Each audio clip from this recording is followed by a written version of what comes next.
Mapagpalang araw po sa ating lahat. Ako nga po pala si Angela Janagner at welcome po sa aking 365 Daily Devotion ni Pastor Russell Ocampo Seminary Edition. At ngayong araw po ay November 11, 2025 at ang topic po natin ngayong araw ay Wrath of God. Mabilis bang magalit si Lord? And yung scripture po natin ngayong araw is John chapter 3 verse 36. And yung sabi po dito sa ating concept na wrath of God, wrath is the holy and just response of God against all sin, unlike human anger, which is often selfish and uncontrolled. God's wrath is His settled opposite to everything that is contrary to His holiness. It is not arbitrary but righteous, following from His perfect character.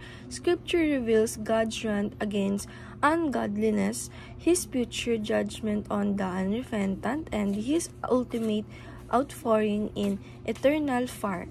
God's wrath magnifies His justice while also magnifying His mercy in Christ, because Jesus bore God's wrath on the cross for His people, delivering them from eternal condemnation.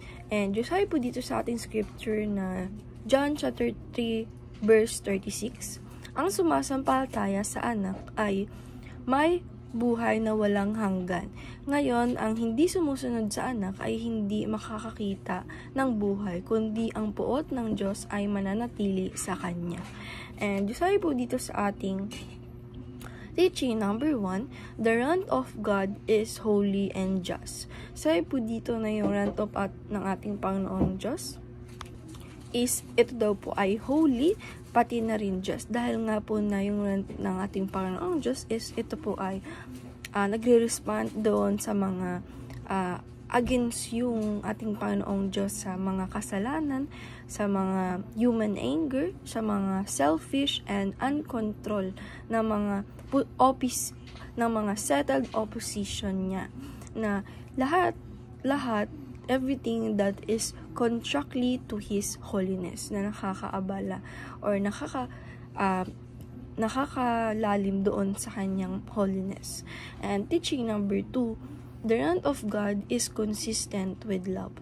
Sabi po dito na yung wrath ng ating Panginoong Diyos ay consistent, na hindi lang basta consistent, but may love para sa atin. Dahil nga kahit nakakagawa tayo ng kasalanan, nandiyan pa rin siya para sa atin consistently, na ginagabayan tayo at may pagmamahal sa atin. Na pag tayo ay nagmahal sa Kanyang anak na si Christ, is talagang Jesus bore God's wrath on the cross, and people is, alam naman na ating Panginoong Diyos is perfect, and alam niya na marami tayong kasalanan. God runs on godliness, and His future judgment and unrepentant, and His ultimate pouring eternal fire. And yung sabi po dito sa ating teaching number 3, the wrath of God is satisfied in Christ. Sabi po dito na yung wrath of ating Panginoong Diyos is satisfied in Christ, na kapag tayo, mahal natin ang Kanyang anak, kundi makikamat natin ang buhay na walang hanggan, at kung hindi naman sumusunod sa anak ay hindi makakakita ng buhay, kundi ang puot ng Diyos ay mananatili sa Kanya. Kaya mas maganda na mahal natin ang ating Panginoong Kristo, dahil nga doon sinaginawa niya sa atin na binigay niya yung sarili niya, inalin niya yung sarili niya para sa ating mga kasalanan. And application number 1, fear God who will judge